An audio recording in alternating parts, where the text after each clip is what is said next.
Hello, my name is Jerry Wise, and this is a video entitled ACOA Self-Care, Slowing Down the Process. This video is about those of us who have suffered with feeling pressured and hurried in conversation and in the emotional communication process in our marriages, with our family of origin, bosses, virtually anyone that we have come in contact with. The reason why this is such a problem, I believe, and I want to raise this problem, I don't think you're going to see a lot of videos on this topic, unfortunately, but I think it's an important topic. For those of us who grew up in dysfunctional families, for adult children of alcoholics, the difficulties that they had in learning how to process their internal feelings, their thoughts, and be able to communicate that within a conversation and within the communication process within their marriage, it can be very difficult. And oftentimes it goes by way too quickly, way too fast. We feel overwhelmed, and then we can't communicate, don't communicate, and have all kinds of problems as a result. So self-care involves slowing down that process, and you have a right to slow it down. And I wanted to reinforce and affirm that right that you have.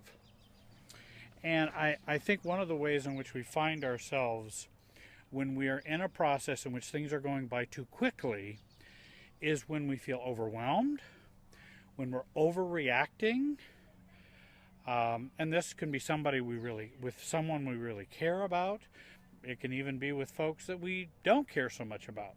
It could be a doctor or pastor or someone in our lives that we need to communicate with, and maybe they don't have a very healthy communication model or don't know themselves or internal feelings and thoughts very well.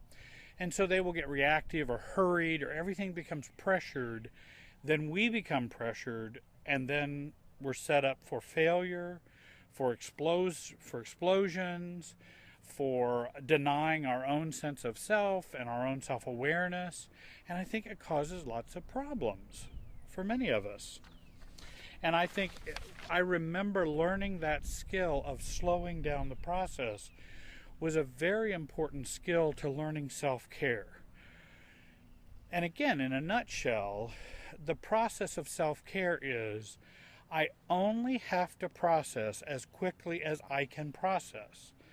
I do not have to process or to deal with my own thoughts and feelings or deal with the conversation at your rate or at someone else's pace. I neither have to mirror the energy nor mirror the speed when I'm talking with someone. And in fact, now I will purposely slow down the process so that I can catch up with myself. And I think that provides a tremendous amount of self-care for me. Because before, I always would feel pressured and get hurried, not know how I feel, not know how I think, get reactive, and that would cause problems. And it would either reinforce codependency or reinforce counterdependency or reinforce reactivity and cause all kinds of problems within relationships. This video is for those who have struggled with being overwhelmed in relationships or in a conversation with other people who are intense and pushy and whose conversations in which they may even feel bullied. That can be our spouse. Many times spouses will bully us. Friends will bully us. Family members will bully us. In other words, they pressure the conversation. Either they want you to comply or they want you to think the way they think and feel the way they feel. But you maybe haven't even had a chance to know how you feel or how you think about something. And we have felt pressured to have to respond at the pace, at the rate, and at the intensity and mirror what they're doing because we feel that's what we should do. Or we have learned that, for those who are ACOAs, have learned that requirement growing up in an alcoholic or addicted home. You cannot stop and think about your feelings or thoughts. In fact, the 3 rules for the alcoholic home or addicted home is don't think, don't feel, and don't talk. Well, that makes for a real problematic learned process of communication. And how do you think that would affect our marriages? How we communicate with our kids? If our model is don't think, don't feel, don't talk. So what I'm suggesting is slow the process down so you can catch up with yourself and be able to engage another person, no matter how healthy or unhealthy they are, in a healthy conversation for you. ACOAs grew up in an alcoholic or addicted home in which the communication was inconsistent, unclear, confusing. It would get intense to almost non-existent. There would be anger, or it would be manipulative. We may find those same patterns in our own marriages, in our own family of origin as we try to relate to them as adults. And how would this leave us as adults in adult relationships?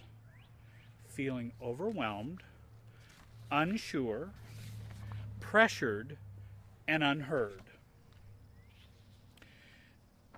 I believe that those of us who grew up in families with poor relationship models, low self-differentiation, with imprinting that was not very healthy, shame, abandonment, low self-esteem, not learning self-care or what's normal or what rights we might have in communication, all of this cripples our communication process and our skills and how we relate to other people. And this describes the problem. Often we hook up with people and are attracted to spouses in which our relationship soup becomes a mess.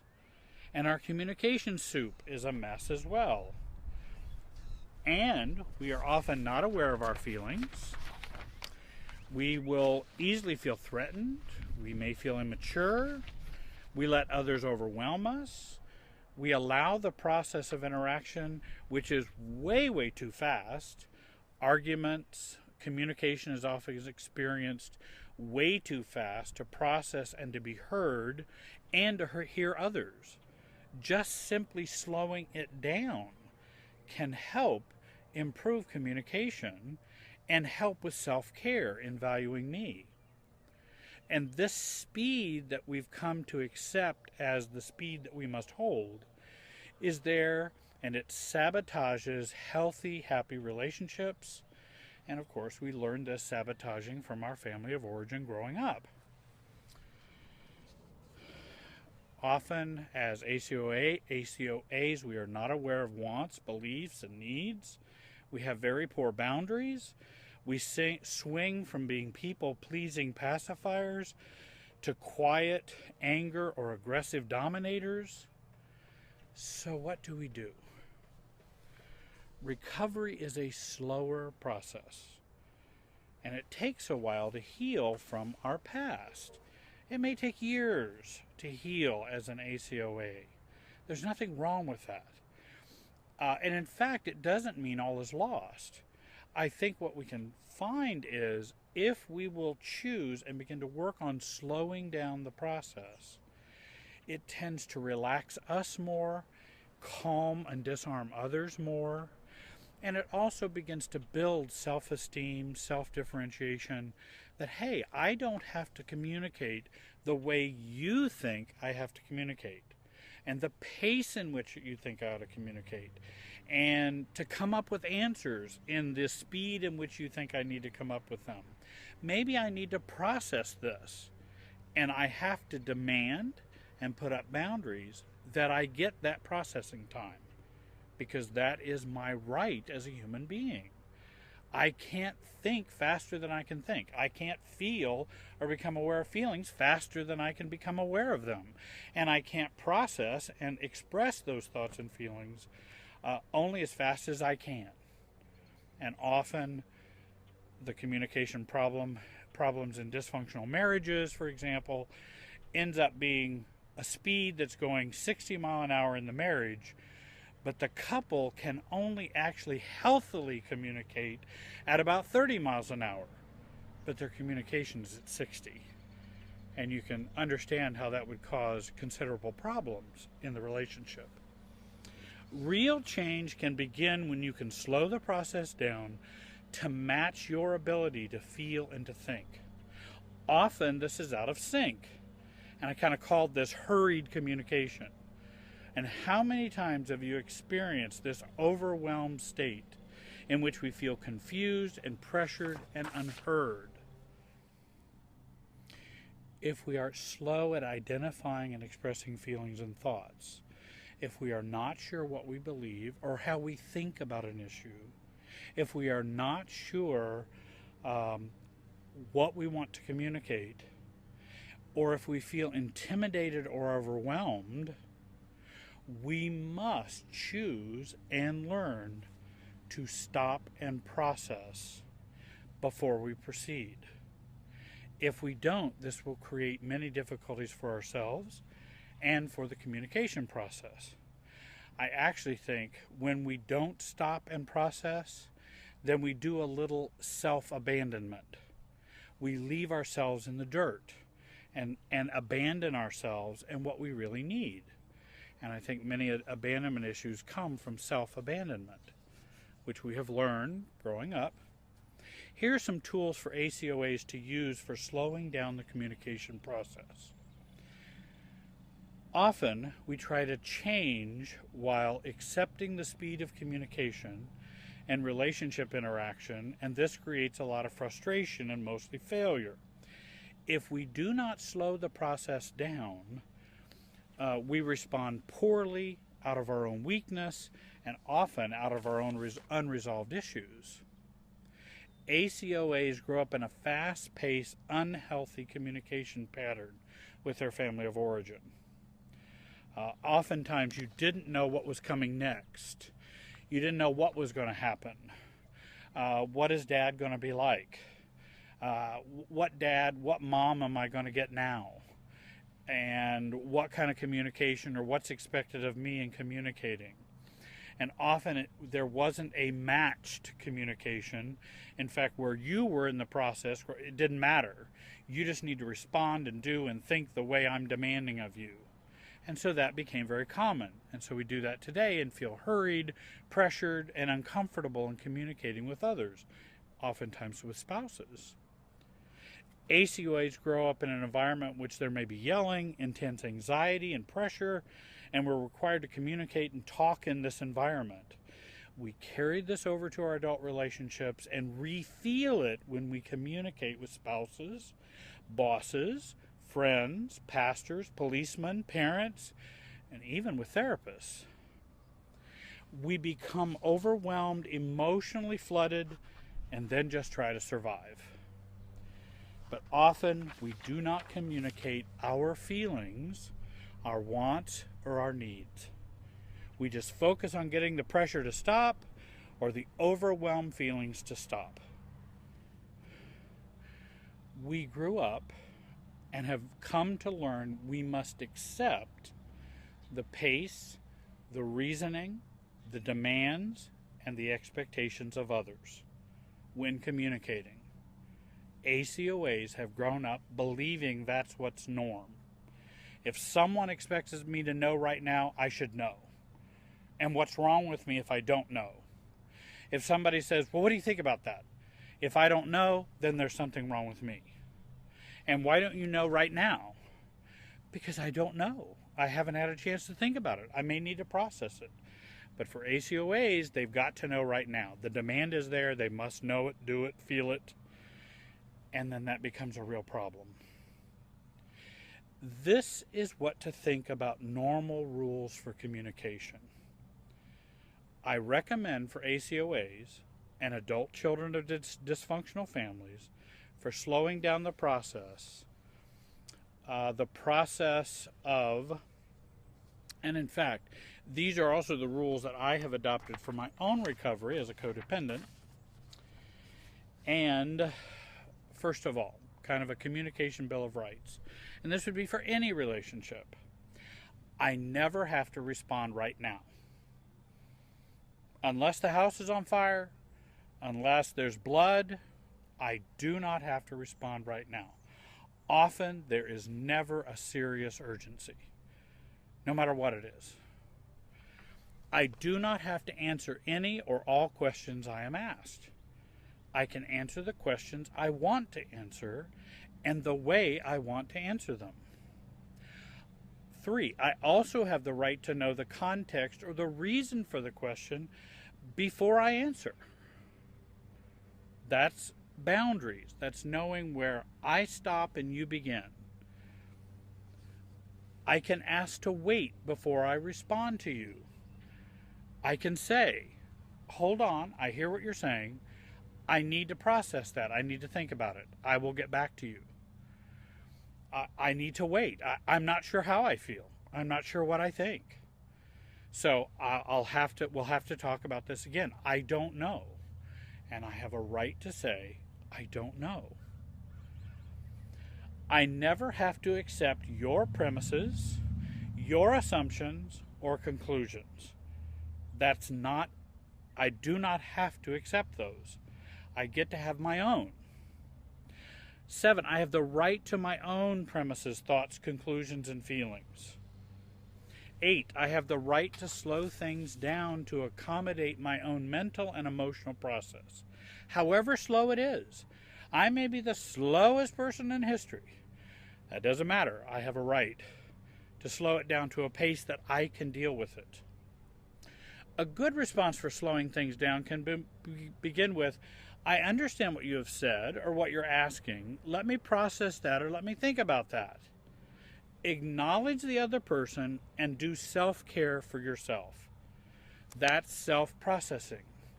Acknowledge the other person and then work on your own self-processing.